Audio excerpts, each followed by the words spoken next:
Bonjour à tous, nous sommes le mardi 11 mars 2014, bienvenue pour le point bourse du jour. Nous analysons aujourd'hui l'indice CAC 40 ainsi que les titres Eurazeo, Iliad et Groupe Eurotunnel. On commence tout de suite avec un mot sur le CAC 40 et Eurazeo. L'indice CAC 40 a poursuivi son mouvement de consolidation en direction du support à 4300 points.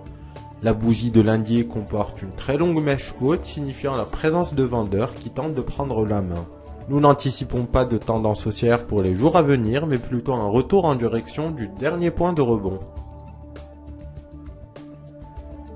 La foncière cotée ANF Immobilier a annoncé jeudi être repassée dans le vert l'an dernier en dégageant un bénéfice net de 28 millions d'euros, gonflé par le produit de cession et par la réévaluation comptable de la valeur de son portefeuille.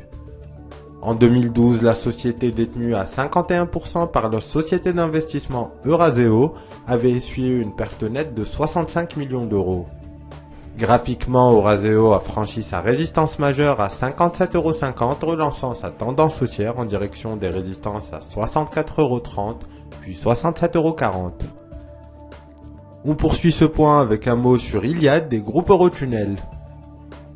Xavier Niel, le patron d'Iliad, la maison mère de Free, a plaidé lundi pour le rachat de SFR par Bouygues, un scénario plus favorable à tout point de vue selon lui, et qui lui garantirait surtout de récupérer un solide réseau mobile. Graphiquement, cette annonce a provoqué l'ouverture d'un gap haussier majeur, relançant la tendance haussière en direction de 237 €, puis 251 €, résistance de Fibonacci.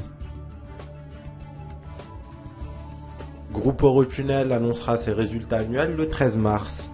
Graphiquement, la tendance haussière du titre semble ralentir après l'excès haussier au-dessus de la résistance à 8,80 €. Des prises de bénéfices en direction de la moyenne mobile à 50 jours sont en cours, mais seule la rupture de 8,06 € repousserait la très longue dynamique haussière. C'est la fin du point bourse, merci de l'avoir suivi, bonne séance et à bientôt.